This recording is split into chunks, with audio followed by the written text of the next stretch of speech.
রাজস্থানে এসেছি, তাই এই ভক্তের কথা তো মনে পড়বেই। মীরাবাই একজন বিখ্যাত কৃষ্ণপ্রেমিক নারী, যিনি তার পুরো জীবনকে শ্রীকৃষ্ণের জন্য উৎসর্গ করেছিলেন।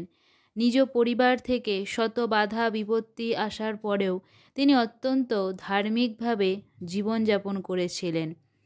শ্রীকৃষ্ণের প্রেমে রচনা করেছেন অসংখ্য ভজন সঙ্গীত, যা তাকে আজও অমর করে রেখেছে। মীরাবাই ১৬শ শতাব্দীর গুরুর দিকে রাজস্থানের মার্তা এলাকার চৌকারি গ্রামে এক সম্ভ্রান্ত হিন্দু পরিবারে জন্মগ্রহণ করেন।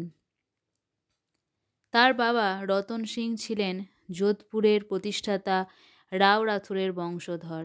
তার বয়স যখন ৩ বছর, তখন একদিন এক সাধু তাদের বাড়িতে আসেন এবং মীরাবাইকে শ্রীকৃষ্ণের একটি পুতুল দিলেন। তার বাবা মনে করলেন মীরাবাই কৃষ্ণের পূজা করতে পারবে না, সুতরাং তাকে পুতুলটি দেয়া ঠিক হবে না। কিন্তু দেখা গেল মীরাবাই কৃষ্ণের পুতুলটি পাওয়ার জন্য শক্ত বায়না ধরল, এমনকি সে খাওয়া দাওয়া বন্ধ করে দিল। এভাবে একসময় শ্রীকৃষ্ণের প্রেমে পড়ে যায় মীরাবাই। শয়নে স্বপনে সে কৃষ্ণ প্রেমে বিভোর হয়ে গেল। সে কৃষ্ণকে তার সারা জীবনের বন্ধু বানিয়ে ফেলল।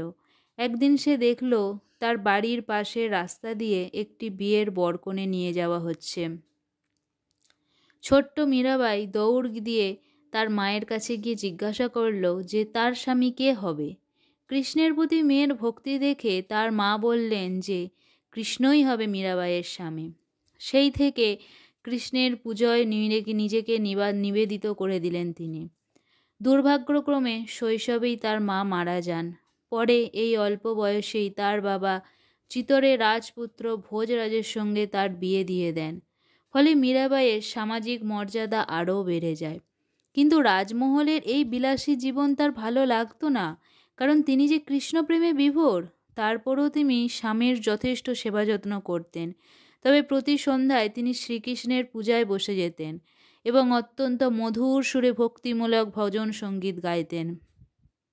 জানা যায় ভজন গাওয়ার সময় তিনি এতই ধ্যানমগ্ন হয়ে যেতেন যে তিনি চেতনা হারিয়ে ফেলতেন এবং গভীর মোহ ও কল্পনায় রাজ্যে চলে যেতেন। এদিকে মীরাবাইয়ের ভজন সঙ্গীত শুনতে তার অনেক ভক্ত বাড়িতে চলে আসেন, কিন্তু তার শ্বশুরবাড়ির লোকজন মীরাবাইয়ের এই কৃষ্ণ ভক্তির আচরণ পছন্দ করত না। এ নিয়ে স্বামী ও পরিবারের অন্যদের সঙ্গে তার দ্বন্দ্ব লেগে যায়। তারপরও সে কৃষ্ণের পূজা বন্ধ করেনি। ধীরে ধীরে মীরাবাইয়ের কৃষ্ণ ভক্তি ও ভজন সঙ্গীতের প্রশংসা চারিদিকে ছড়িয়ে পড়ে। একসময় তার সেই ভজন সঙ্গীতের প্রেমে পড়ে যান মোগল সম্রাট আকবর, কিন্তু মীরাবাইয়ের পরিবারের সঙ্গে আকবরের চরম শত্রুতা। তাই তিনি তানসেনকে সঙ্গে নিয়ে ছদ্মবেশে মীরাবাইয়ের বাড়িতে যান। তার ভজন সঙ্গীত শুনে তিনি মীরাবাইয়ের চরণে এক অমূল্য মালা উপহার দেন। একজন মুসলমানের কাছ থেকে এমন উপহার নেয়ায় তাকে আত্মহত্যা করার কথা বলেন তার স্বামী। স্বামীর আদেশ পালন করতে মীরাবাই নদীতে ঝাঁপ দিতে যান। এমন সময় তিনি অনুধাবন করতে পারেন যে কৃষ্ণ তার কাছে এসে আত্মহত্যা না করতে বলছেন, বরং কৃষ্ণের নির্দেশে তিনি বৃন্দাবনে চলে যান এবং কৃষ্ণের পূজা করতে থাকেন। এক সময় তার স্বামী নিজের ভুল বুঝতে পেরে মীরাবাইকে বাড়িতে নিয়ে আসেন। কিছুদিন পর সম্রাট আকবরের সঙ্গে এক যুদ্ধে তার স্বামী মারা যান। এই সুযোগে সতীদাহ প্রথার অজুহাতে তার শ্বশুর চিতায় পুড়ে মরার জন্য মীরাবাইকে আদেশ করেন, কিন্তু তিনি জানালেন তিনি চিতায় মরতে পারবেন না, পুড়ে মরতে পারবেন না, কারণ তার প্রকৃত স্বামী শ্রীকৃষ্ণ, যিনি কখনো মরতেই পারেন না। এরপর তিনি তার কিছু ভক্তকে নিয়ে আবার বৃন্দাবনে চলে যান। সেখানে তার অনুসারীদের নিয়ে তিনি অত্যন্ত গভীর ভক্তির সঙ্গে কৃষ্ণের চরণে ভজন সঙ্গীত গাইতেন। কল্পনার রাজ্যে তিনি কৃষ্ণের সঙ্গে মনের ভাব প্রকাশ করতেন।